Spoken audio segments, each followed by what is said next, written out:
Alô, amigos, bem-vindos ao Gente que Fala, ao vivo de 12h20 às 13h20 pela Rádio Trianon, AM 740 São Paulo, Rádio Universal, AM 810 em Santos e AltV, www.altv.com.br, com reapresentação às 6 horas da tarde. Este é o nosso horário de 12h20 às 13h20 apenas nesta semana. Depois retornaremos ao habitual meio-dia.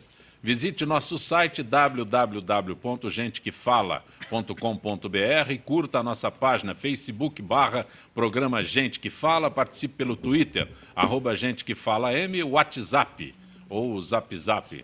É o 11 97401 2235 e o telefone à sua disposição é o 11 também 5052 6622. Estão conosco nesta edição de Gente que Fala. Eu anuncio como deputado, procurador, como Fernando Capês. O amigo Fernando Capês. Político em todos os instantes. Procurador de Justiça licenciado, deputado estadual e amigo do Gente que Fala, Fernando Capês. E seu amigo também, Zancopé? A maior votação deste ano na Assembleia Legislativa. Eu acho que de alguns para trás também, viu? Graças a Deus foram 306.628 votos. Fiquei muito feliz. Foi o reconhecimento de um trabalho sério, dedicado. Eu acho que isso fica também um bom exemplo para os outros candidatos políticos. Você trabalhando com objetividade, com dedicação, se interessando pelas pessoas, se preocupando com o problema das pessoas, indo atrás da solução dos problemas, não adiando a solução de problemas com aquele famoso fax ou ofício que não vai para lugar nenhum, a não ser para o triturador de papel, mas ao contrário, você indo ao encontro da solução, isso acaba sendo reconhecido. Eu fiquei muito feliz, foram 151 mil votos na capital, tivemos 15 mil votos em Guarulhos, 15 mil votos na região do ABC e depois o resto, mais de 140 mil votos, foram votos no interior. E fico feliz de poder retornar, por uma questão da legislação eleitoral. Nós não podíamos participar aqui do programa como tínhamos como rotina. E tendo aqui o Parque do Ibirapuera, de fundo, né?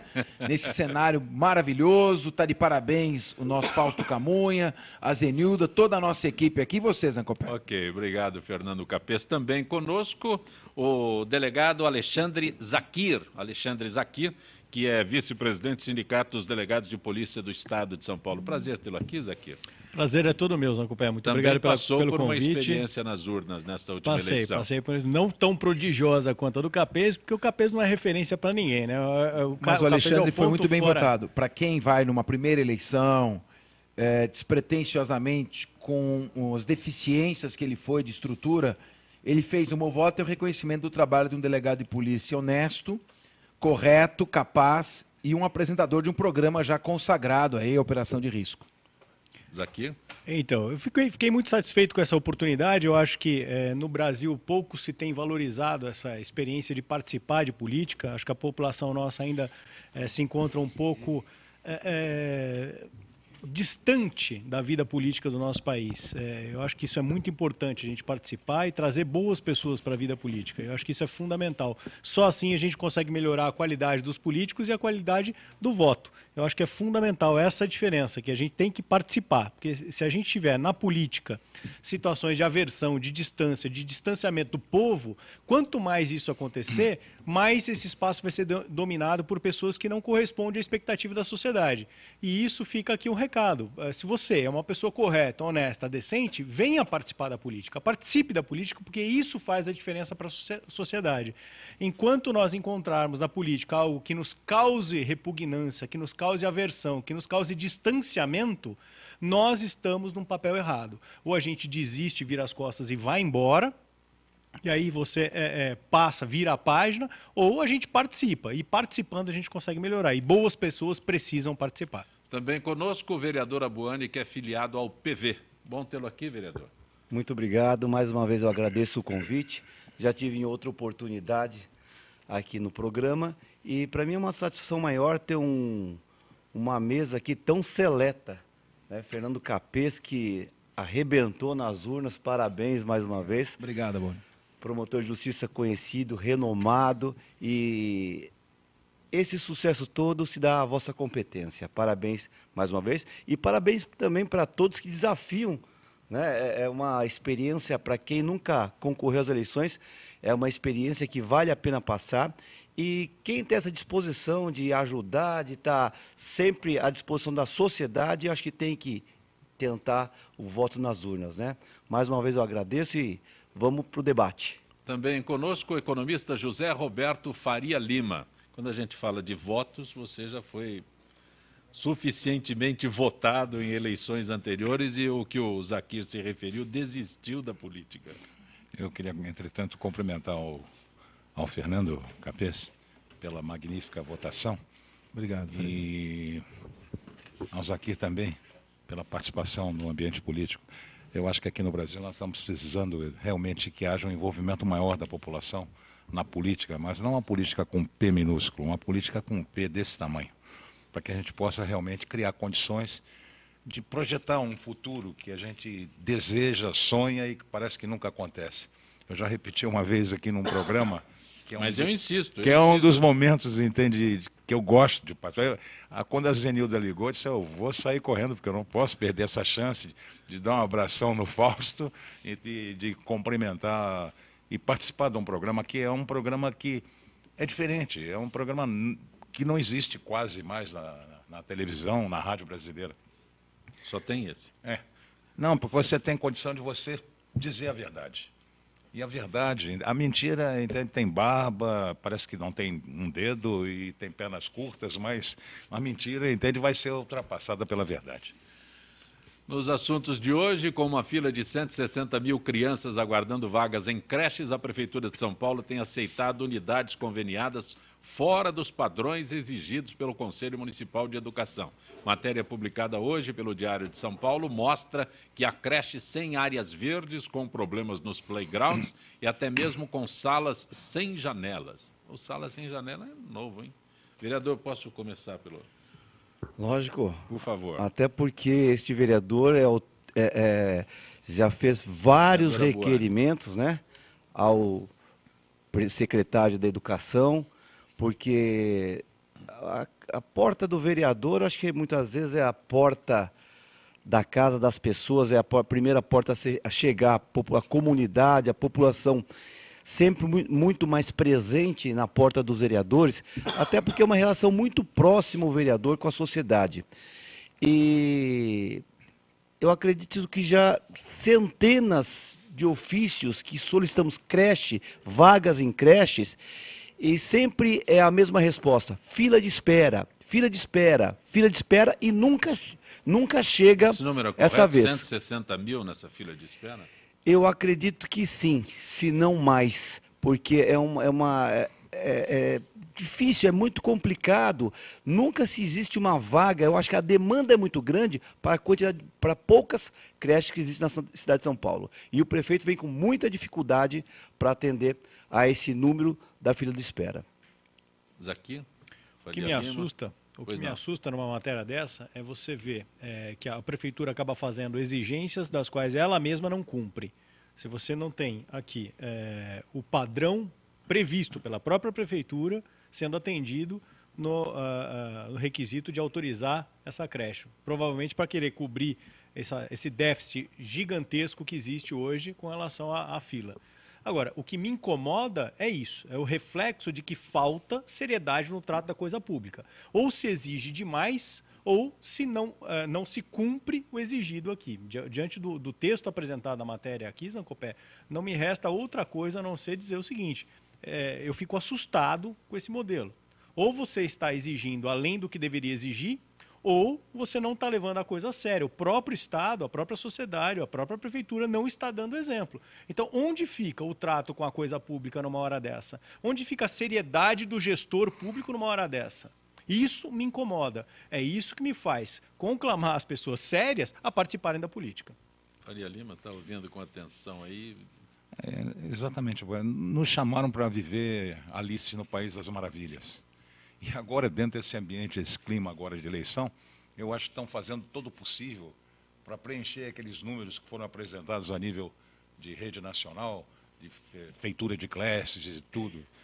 O processo que a crise que nós vivemos hoje é uma crise moral, é uma crise de comportamento, não é uma crise ética, é uma crise de comportamento. A moral é a prática dessa ética, né? Então, é falar a verdade, enfrentar a realidade, é o que nós exigimos de todo governante. Agora, a educação é o processo em que você vai incutir valores nesses jovens e deve começar realmente na mais tenra idade. E se já começa dessa maneira, com as referências para a própria criança de um ambiente sem verde, de um ambiente, entende, sujo, de um ambiente, entende, degradado, isso já cria um condicionamento dentro da própria cabeça da criança, porque é uma projeção de futuro do que vai acontecer. Com o orçamento que a cidade de São Paulo tem, o vereador pode nos dizer, está em algum...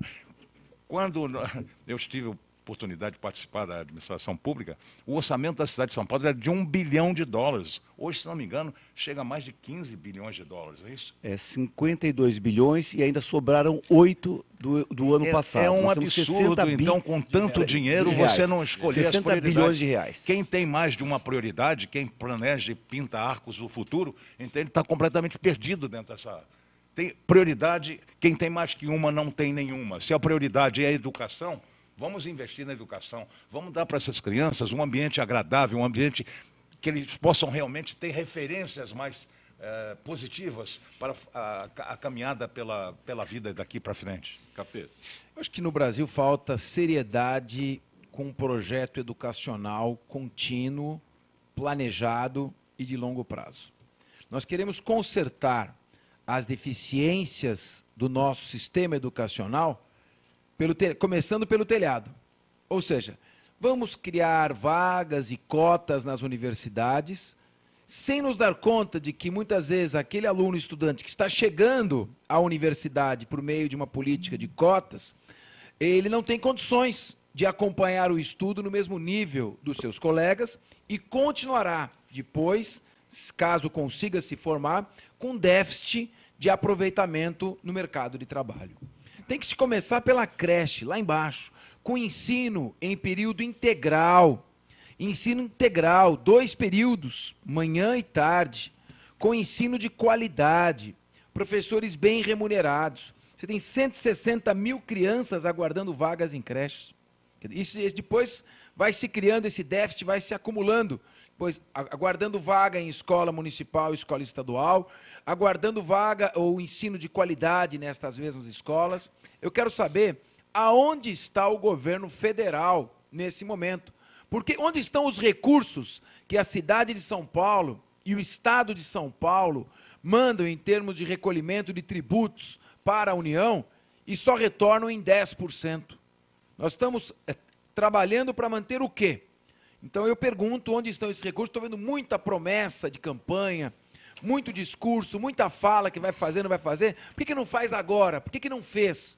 Por que o governo federal deixou a cidade de São Paulo na mão e não enviou recursos para que fosse feito investimentos, por exemplo, numa área tão sensível como essa das creches para as crianças? Só faço uma observação. O Capês, não é que deixou a cidade de São Paulo na mão, o governo federal deixou o país na mão. Porque nenhum projeto nesse governo federal tem se tocado à frente. Isso que me causa espécie, isso que tem me incomodado demais. São Paulo só está caminhando porque tem no governo do estado uma condição de ter as suas próprias pernas. Porque fora isso, Zancopé, o que me incomoda é a incongruência e a falta de seriedade. O ex-diretor da Petrobras já admitiu devolver 70 milhões de reais que ele admitiu ter roubado para os cofres da União.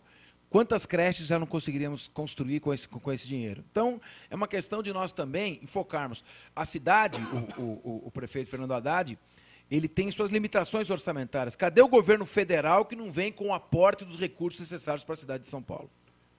Você está acompanhando Gente que Fala. Conosco hoje o Procurador de Justiça, deputado estadual reeleito, filiado ao PSDB, Fernando Capês, o vereador Abuani, o economista José Roberto Faria Lima, o delegado Alexandre Zakir.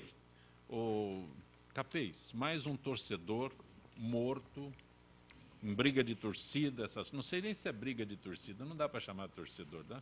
Não, são marginais, desqualificados, o tratamento, eu já venho dizendo, os caras que eu processei no início dos anos 90 estão andando de bengala, tem uns que são até avós já. Certo? Tem um que me agradeceu, abraçado com o filho, um ex-presidente de torcida organizada das mais violentas. Falou, doutor, se não fosse o senhor, eu não estaria vivo. É claro que o Ministério Público, no início dos anos 90, teve uma contribuição fundamental para a redução da violência das torcidas organizadas de futebol. Quando nós fechamos as torcidas mais violentas e tiramos elas dos estádios por 8 anos. Só retornaram porque o 2º Batalhão de Choque, a Polícia Militar, recomendou que fossem recadastrados e retornassem. Agora eu venho dizendo o seguinte... Retorna para isso? Eu tô já me tornando repetitivo, essa aqui é só uma tragédia anunciada, até a próxima que vai ocorrer.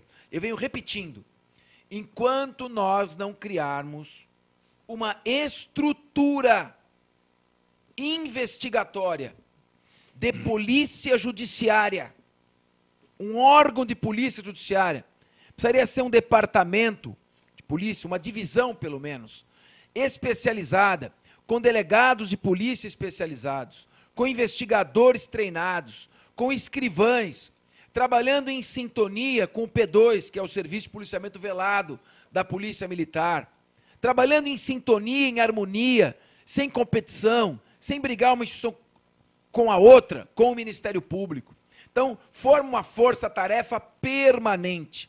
A lei do crime organizado, que é a lei 9.034 de 95, tem vários instrumentos que estão à disposição.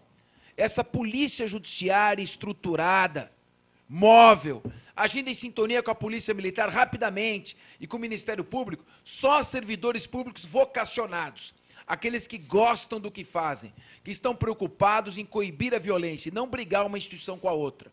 Gente vocacionada, trabalhando de maneira integrada, você conseguiria monitoramento de redes sociais, para se antecipar aos eventos, infiltração de agentes, para acompanhar e prender em flagrante no momento mais adequado para a investigação, interceptações telefônicas, agindo em conjunto e monitorando e acompanhando essas torcidas. Ali não houve escolta, então a torcida pediu para fazer escolta, não teve escolta, já é uma falha. Quando tem um departamento permanente acompanhando, discutindo, em sintonia, trocando ideias, quando não fica a decisão nas mãos de uma pessoa só, você tem muito mais chances de obter resultado. Deputado, então, o senhor é procurador de justiça, o Zaquir é delegado. É possível fazer isso que ele está descrevendo aí? No modelo que nós temos hoje de segurança pública, não. O que eu ressalto aqui, a observação que o Capês fez, ela é perfeita do ponto de vista técnico, não há reparo nenhum.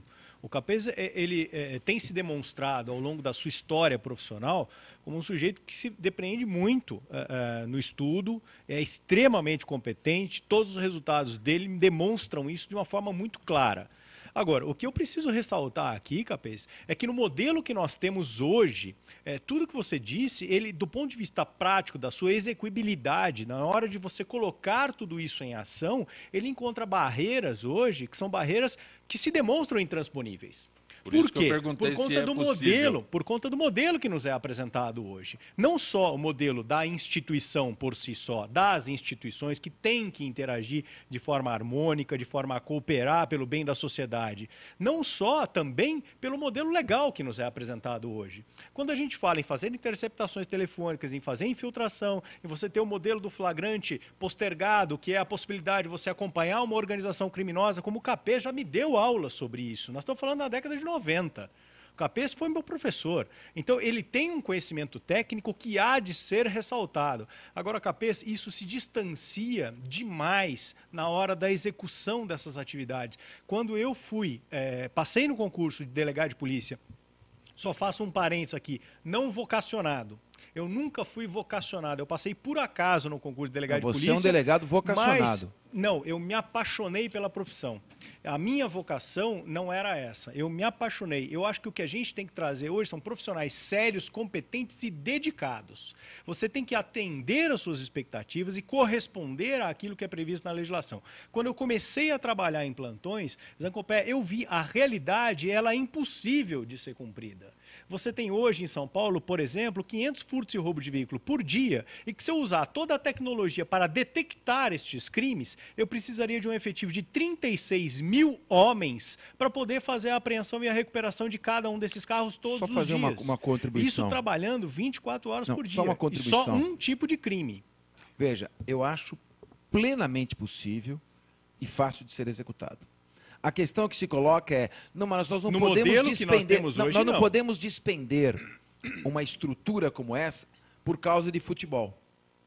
Esse é o engano, porque estes marginais que estão nas torcidas organizadas estão envolvidos em organizações criminosas como o PCC, estão envolvidos em tráfico de drogas, são latrocidas, são assaltantes.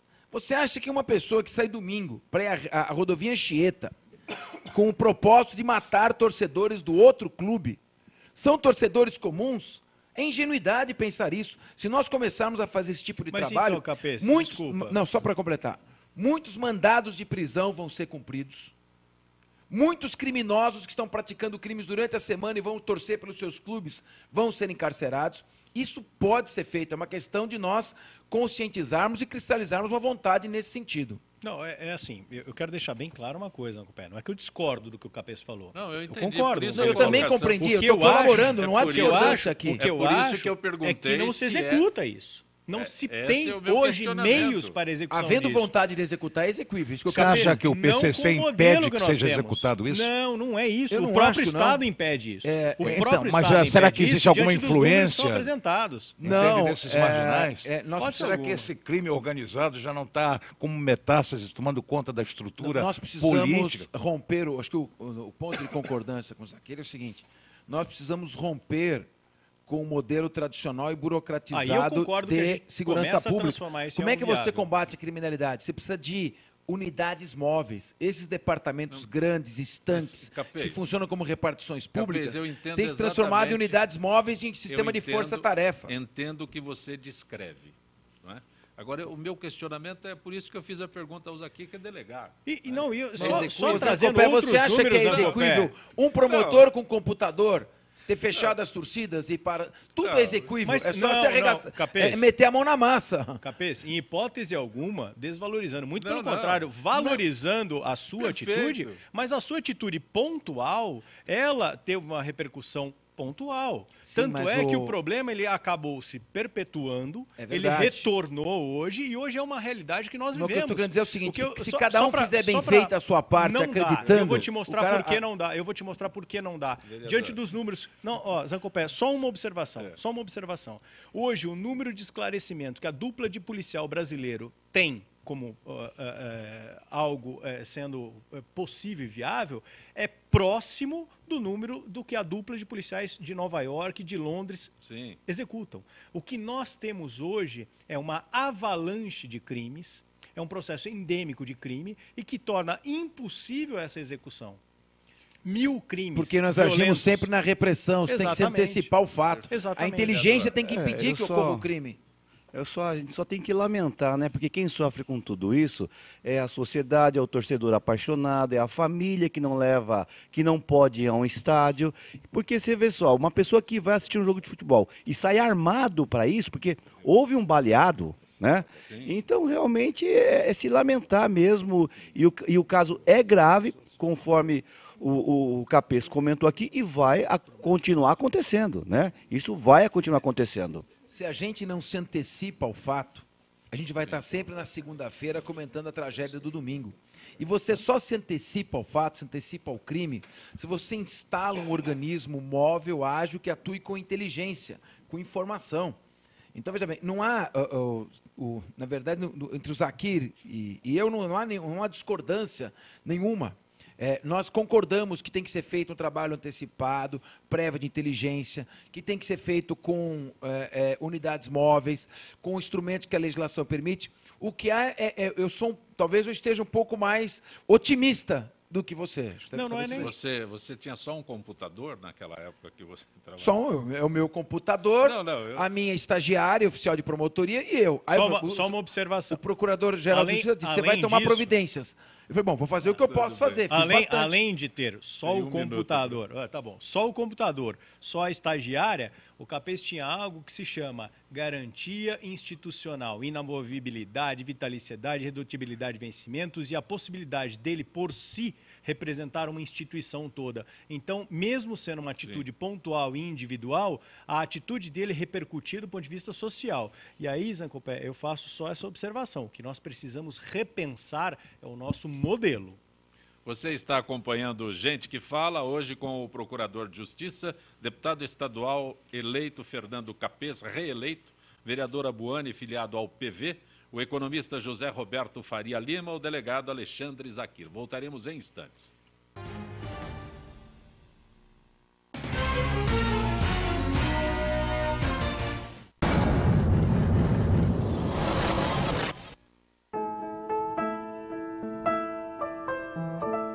É importante que as pessoas tenham a consciência de que é preciso reciclar. A prática é o mais importante, essa transformação, essa mudança na vida das pessoas. A ideia das estações de reciclagem surgiu em uma das nossas fábricas. Inicialmente, só os funcionários levavam os produtos recicláveis para as cooperativas. A ideia deu tão certo que logo a Unilever foi buscar um parceiro e encontrou no Pão de Açúcar uma vontade pioneira de levar esse benefício para os consumidores. A parceria começou em 2001. A ideia era que a gente conseguisse conscientizar esses consumidores da importância da educação ambiental. Nas estações de reciclagem são coletados papel, plástico, vidro e metal. Além disso, também se coleta óleo de cozinha usado. É a melhor coisa que fizeram. Lá vou colocando e na hora que encher o saquinho eu venho aqui e trago. É o consumidor que tem que ter a consciência de que forma que ele quer descartar o seu lixo. A gente está sempre poluindo, mas é o mínimo para ajudar o nosso planeta Terra, né? Esse conteúdo coletado nos pontos de entrega voluntária são doados para as cooperativas de reciclagem. Aqui é o primeiro passo. Nós já separamos basicamente o material. E ao chegar esse material aqui na central de triagem, é um processo muito mais rápido que facilita o trabalho de todo mundo. Se ele já chega separado, a gente não tem que levar ele para a esteira. Ele chega do caminhão e a gente já separa, prensa e vai para a venda. A gente consegue levar diretamente para as indústrias, fazendo com que o ciclo de vida desse material dure cada vez mais tempo. Anualmente, o programa conta com a arrecadação de mais ou menos 12 mil toneladas de materiais recicláveis. Aproximadamente a metade do que nós coletamos hoje vem das estações de reciclagem. Por meio da comercialização desses materiais, essas 38 cooperativas de reciclagem acabam beneficiando mais de 9 mil pessoas, direta e indiretamente. Pessoas que antes estavam excluídas da sociedade, hoje elas estão se reintegrando através das centrais de triagem. E tudo começa na estação de reciclagem. Além de ter o meu trabalho, né, para a minha renda própria, eu sinto que estou colaborando com o próprio planeta. Hoje, graças a Deus, eu estou pagando meu apartamento, meu esposo já fez a faculdade, hoje ele é formado e eu estou no caminho. A conscientização do consumidor é o nosso foco, para que cada vez mais a gente aumente esse volume e ajude mais pessoas. A consciência não só recicla lixo, não só recicla resíduo, ela recicla pessoas.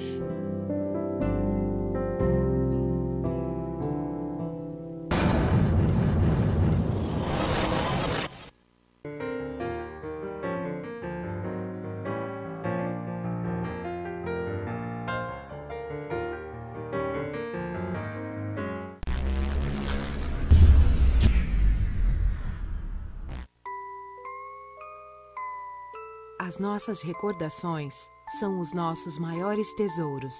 Carregamos durante toda a nossa vida.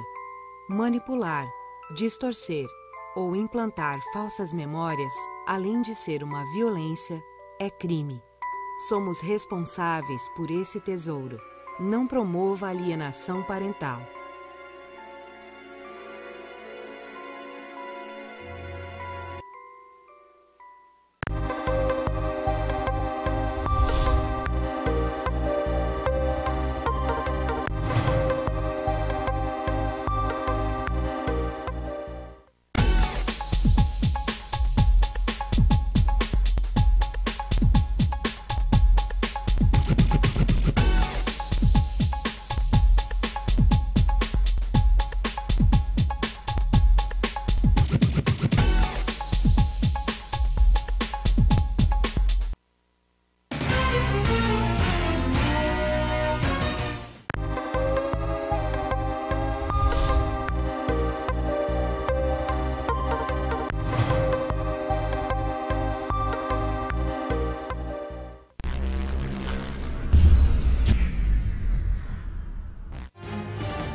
Você está conosco acompanhando Gente que Fala pela Rádio Trianon, AM 740 São Paulo, Rádio Universal AM 810 em Santos e AltV, www.altv.com.br, com reapresentação às 6 horas da tarde.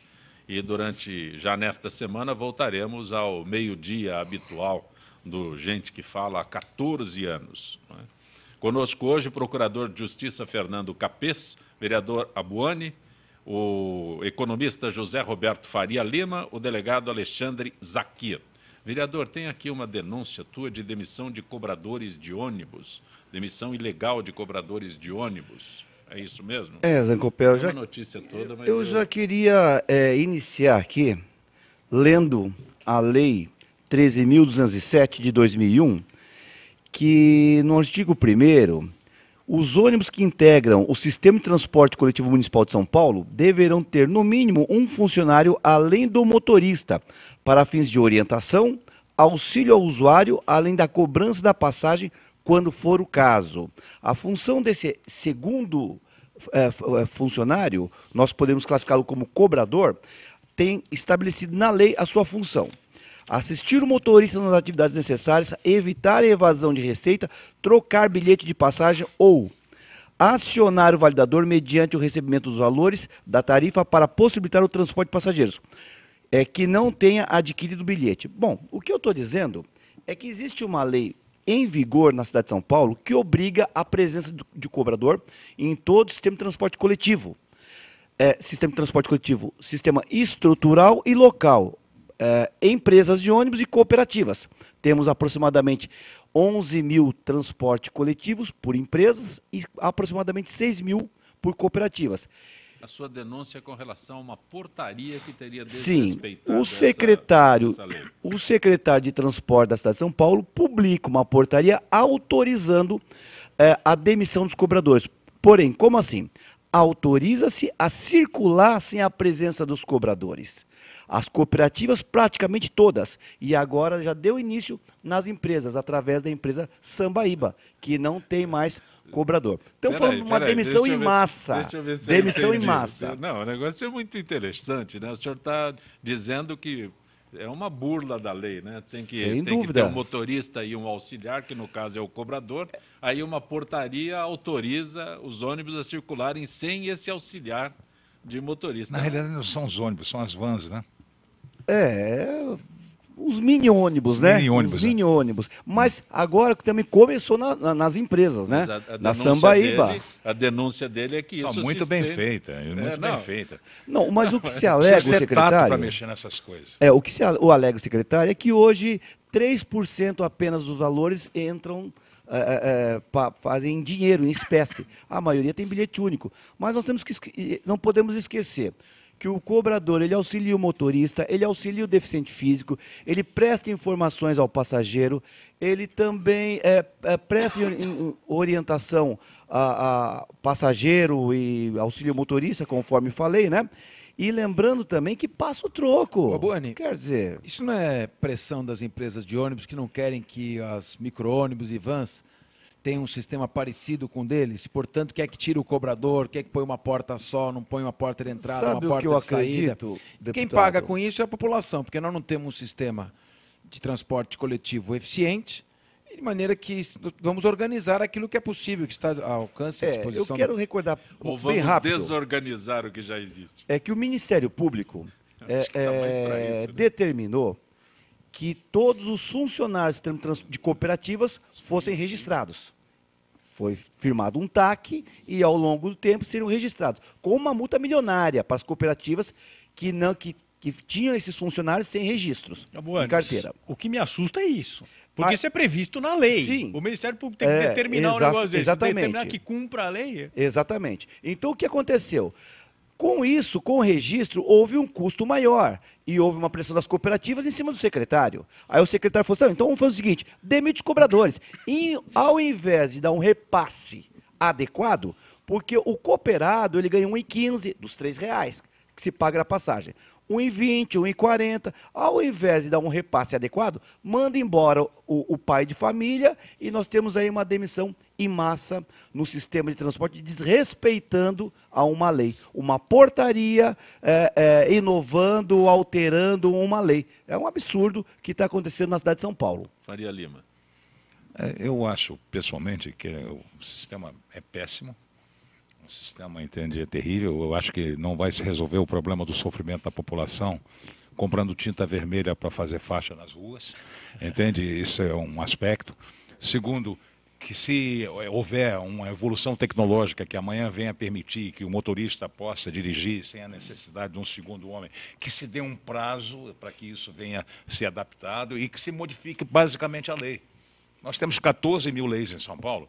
Eu me lembro quando meu filho foi vereador, durante 3 mandatos lá na Câmara, ele discutia comigo a ideia de fazer uma consolidação das leis.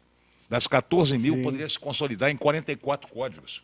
Porque o povo não é obrigado a ficar, entende, decorando, porque o tal alemão, o Alzheimer, entende, afeta as pessoas, e você não tem condição de ficar decorando 250 mil normas jurídicas, não sei quantas portarias que têm efeito superior, inclusive à lei. Então, que se dê um prazo e que se modifique a lei. Agora, é um absurdo, entende, que um secretário, utilizando, entende, dessa situação meia neblinosa, meia cheia de névoa, utilize uma portaria para beneficiar... E o mais grave, na minha opinião, de tudo isso, Faria Lima, o mais grave em tudo isso, Faria Lima, é o exemplo que o Estado está dando para a sociedade. Se ele mesmo não cumpre a legislação, como ele pode querer exigir que a sociedade venha cumprir as normas? Isso que incomoda. Onde está a seriedade? É não enfrentar o problema.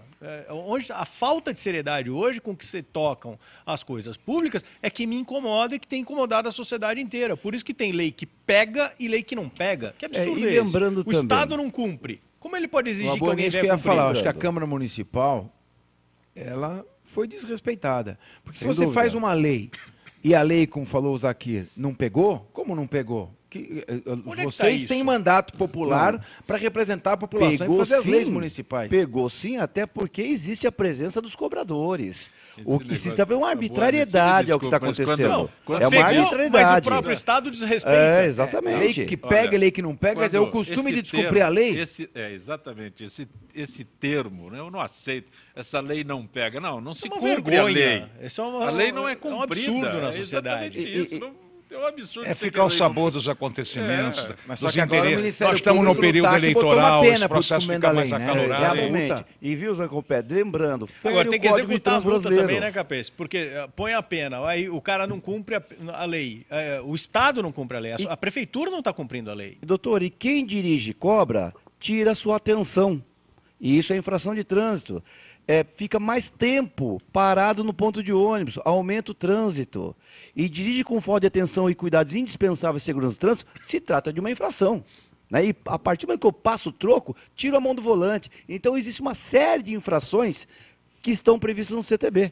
Né? E isso vai prejudicar. Mas o fundamental foi o que eu disse o Zakir aqui, é exatamente isso. O próprio governo não cumpre a lei. Fica ao sabor de um déspota esclarecido, que fica ocupando algum espaço dentro dessa estrutura e define as coisas ao sabor dos acontecimentos. Quer dizer, estamos numa eleição. Quer dizer, eu tenho uma mente, mas a gente fica sempre pensando o que estará realmente por trás disso, nesse momento, por que foi exatamente agora? Realmente a gente está vivendo um momento aí, sabe, arbitrário na cidade de São Paulo em razão dos cobradores de ônibus. E nós temos que cobrar das pessoas que têm poder para poder fazer com que essa arbitrariedade seja punida. Meu Deus. Continua, Zakir. Nós temos que exigir que se cobre isso. É que no programa hoje, nós temos essa história de 2 leis que não pegam, né? A Prefeitura credencia creches contrariando uma lei dela e aqui demite cobradores contrariando uma lei da própria Prefeitura, uma lei municipal. Então, são 2 leis abordadas no programa de hoje que nós usamos o termo que não pegou, Capês. 2. Triste isso, né? Vocês como legisladores... O Getúlio dizia lei, ora lei. Isso na Assembleia também acontece. Leis que estão na Assembleia, que não são cumpridas. Precisamos começar a fazer o poder legislativo se fazer mais presente na sociedade, se fazer respeitar mais a sociedade. E depende muito de nós, legisladores, nos impormos pelo lado da legitimidade, da constitucionalidade e fazer respeitar aquilo que nós votamos. É por isso que o país vive esse momento triste, em que a falta de credibilidade internacional nos atinge. Porque a instabilidade jurídica, entende, é evidente. Quem é que vai trazer investimentos para cá se amanhã um déspota esclarecido desse, em alguma escala do governo, toma uma decisão qualquer? Lima, a insegurança jurídica é o mal do século XXI em nosso país. É isso, principalmente, que está afastando os investimentos, está afastando os investidores e os empreendedores no nosso país. Tudo nós criamos uma polêmica jurídica. Primeiro, descumprimos a lei.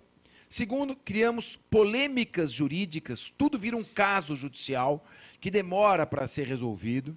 Você tem, às vezes, um empreendimento que você vai fazer, o empreendimento é aprovado na prefeitura, tem os laudos favoráveis, começa a ser feita, é feita a publicidade, vendidas as unidades, começa a se erguer aquele empreendimento, de repente surge uma polêmica sobre um vício na tramitação formal do projeto que autorizou, enfim, ou no decreto, e aquilo vira uma polêmica, as pessoas deixam de investir, ou nós fazemos um meia-culpa, e todos nós que temos voz de comando, somos formadores de opinião, começamos a discutir essas questões, ou então realmente vai ser difícil o Brasil alcançar aquele patamar a que está destinado pela sua grandeza, pelos seus recursos naturais. Acho que é importante só fazer uma observação, porque o Capês brilhantemente ressaltou aqui a importância do Poder Legislativo nesse aspecto.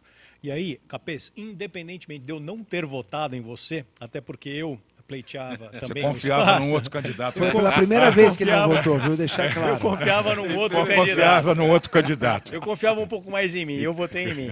Mas o que eu queria dizer é o seguinte, Capês, hoje você me representa também.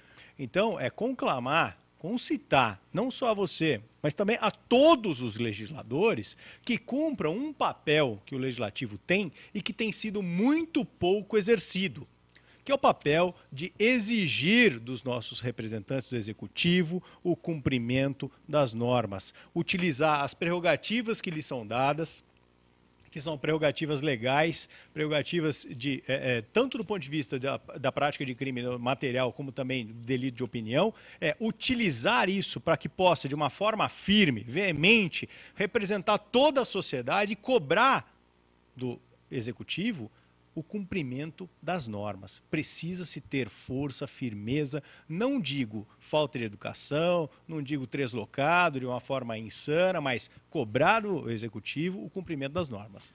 Ouvintes que já estão participando diretamente conosco, João da Lapa, serviço de transportes de ônibus na cidade de São Paulo é privatizado. Que poder tem a prefeitura de demitir cobradores? Vereador, privatizado? Bom, sistema de transporte privatizado, só se foi em razão da antiga CMTC, né? A CMTC não existe mais. Não existe mais, foi privatizado de uma certa forma. Agora, quanto à demissão de cobradores, é totalmente ilegal. E lembrando, houve um subsídio agora de mais de 1,7 bilhões para o sistema de transporte. Quer dizer, praticamente quase dobrou. E eu pensando que ia reduzir o custo da passagem, porque a partir do momento que eu demito o cobrador, eu tenho um custo menor. Acho que informar o nosso ouvinte. O João da Lapa. O João, na verdade, a prefeitura não demitiu. Ela baixou uma portaria tornando facultativa a existência do cobrador. E aí abriu as portas para que as empresas demitam. Acho que essa é a dúvida dele. Eu acho que não é nem facultativo, porque uns mini ônibus novos já estão com o validador ao lado do motorista. Ao lado. A caixa de troco ao lado do motorista. Então, quer dizer, acaba-se o cobrador. Esta é a finalidade da cidade de São Paulo, acabar com o cobrador. Mas existe uma lei em vigor, nós temos que respeitar a lei, e é isso que eu venho questionando. Como é que é a lei, ora a lei, não é isso? O Getúlio já dizia. É só fazer uma propaganda própria.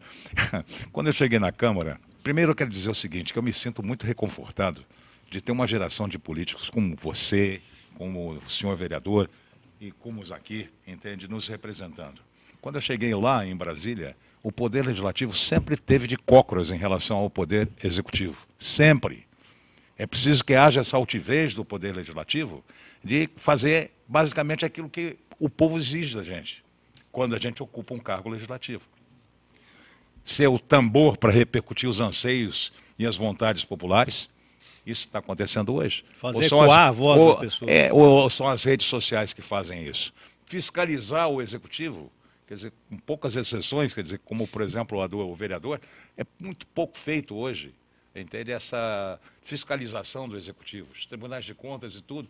E o Tribunal de Contas é um órgão acessório do Poder Legislativo. Teria condição de fazer com que houvesse uma fiscalização muito mais... E criar leis. Mas quem é que cria leis? São as MPs. Quem é que cria leis? É o Ministério da Fazenda, são os outros ministérios que baixam essas portarias e estão criando leis. E criando esse manancial. Só para fazer o recall. Quando eu cheguei lá, eu era o único deputado que entendia alguma coisa de computador. O Petrônio Portela e o Pereira Lopes me chamaram para implantar o Prodazem. Eu implantei o Prodazem em 1971. Você não era... Não, você já tinha alguns aninhos de vida. Não sei se era nascido, acho que não. Não me recordo. Você veja o seguinte, essa proposta da redução e da consolidação da legislação, eu fiz para ele, muda. 250 mil cabem em 5 mil. Você só modifica modifica o comportamento, né? A atitude, o roteiro, o workflow. Você modifica o seguinte, os parágrafos são o seguinte, revogue-se dispositivos em contrário e essa lei entra em vigor na data da sua publicação. Acredito que até hoje seja assim. Então, é um absurdo. Vamos revogar aquilo que tem que ser revogado. Uma vez consolidado, você consolida, revogue-se o parágrafo tal da lei tal e você mantém um conjunto de leis. Quer dizer, essa situação que você descreveu, dessa demora para qualquer tipo de julgamento, que faz com que a justiça seja uma injustiça. Se bem que lá o juiz não está lá para fazer justiça, ele está lá para fazer cumprir a lei. Ele faz para cumprir a lei, quer dizer, o desafio que vocês têm lá na polícia. A polícia não pode agir da forma que deveria agir, o que o povo deseja que haja. Por quê? Porque existe um calhamaço de legislação completamente ultrapassada e que precisa ser revista. Capês, Márcia Siqueira das Perdizes, parabéns pela ampla votação. Queria saber se o senhor é a favor de uma CPI para investigar o cartel dos trens do metrô e da CPTM. Não, porque é uma questão meramente requentada. CPI não é para requentar documento velho e desgastar governo para fins eleitoreiros. Tudo que está se falando desses cartéis são investigações que já constam do Ministério Público, investigações que estão lá há 5 anos, só aguardavam a vinda de documentos da Suíça, de autoridades envolvidas. Essas autoridades que estão envolvidas praticaram atos de desvio, ao que tudo indica, há cerca de 14, 15 anos atrás, estavam esgotando os seus recursos e mecanismos de defesa lá na Suíça, perderam todos os recursos, os documentos já chegaram para o Ministério Público, e o Ministério Público, com a mesma competência que investigou, ingressou com ações pedindo afastamentos, inclusive de um conselheiro do Tribunal de Contas do Estado, ingressando com várias ações. Ao longo dos pedidos de CPI que se arrastaram por esse ano, eu analisava os documentos que estão lá, já fazem parte de uma investigação técnica, seriam trazidos para a Assembleia, com a finalidade apenas de ficar aquela discussão, remendando o mesmo assunto, sem qualquer utilidade prática. Qualquer CPI, não importa contra quem, que se revelar útil em ser investigado, o CPI que tiver utilidade na sua investigação, qualquer irregularidade que eu repute grave e que precise dos poderes de investigação próprios de uma CPI, terá o meu apoio, mas não ressuscitar defunto para fins eleitorais. Todos estão sendo já punidos e processados. E é por esta razão que esta CPI eu não aprovo. Mas não tenho rabo preso com ninguém. E tenho absoluta liberdade e autonomia para decidir, de acordo com a minha consciência, minha independência funcional e minha convicção. Quando for necessário investigar, com certeza apoiarei, não importa contra quem. Alexandre Zaquir, Mauro Rubens, salário inicial de um delegado federal é de R$ 15.370. Quanto é o salário inicial de um delegado paulista? Baixo. Baixo. Muito baixo. Abaixo do quê? Bem abaixo disso. Incompatível com a importância. Sim, muito abaixo. E a grandeza da função. É o muito penúltimo, triste, né? O antepenúltimo tá os estados. Está entre os piores. Se não me engano, é o antepenúltimo na escala de... Mas não é só isso, não é só isso que tem incomodado a atuação da Polícia Judiciária aqui no estado de São Paulo. São outras coisas que também incomodam. É lógico, o salário é um dos pontos muito importantes que precisam ser ressaltados aí.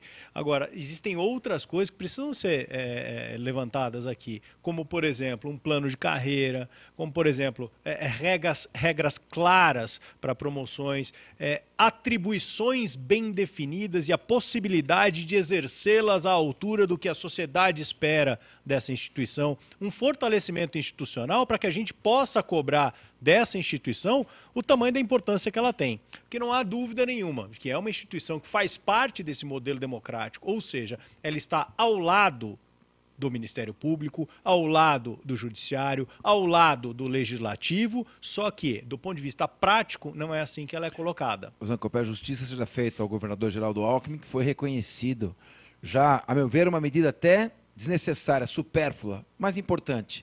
Foi reconhecida a carreira jurídica por parte dos delegados de polícia, e isso deve abrir um precedente para que sejam feitos reconhecimentos importantes nesse mandato sobre a remuneração dos delegados. O modelo hoje encontra-se tão desgastado, e aí, Capês, por favor, não entenda como sendo uma crítica, mas em função do momento que nós vivemos. Porque eu aprendi nos bancos da escola e nos bancos do cursinho, onde o Capês me passou aula, dizendo que a Polícia Judiciária era uma atividade típica do mundo jurídico. Então, o fato dessa legislação vir à tona hoje, através das mãos do governador Geraldo Alckmin, não desprezando-a, não minimizando-a, mas reflete, mais uma vez, um momento de crise institucional que esta atividade se demonstra perante a sociedade. Ter que ter uma legislação para reconhecer aquilo que é próprio da instituição. Já existe. Mas ela abre as portas para um reconhecimento remuneratório. Faria Lima, Jaime do Jardim Bonfilholi, qual a sua opinião sobre candidatos da chamada direita e vários outros da chamada bancada da bala que foram amplamente votados com expressiva votação? Aí ele cita o nome de um deputado eleito no Rio de Janeiro com 480 mil votos. É um deputado que foi eleito no Rio de Janeiro e cujo filho também foi eleito em São Paulo.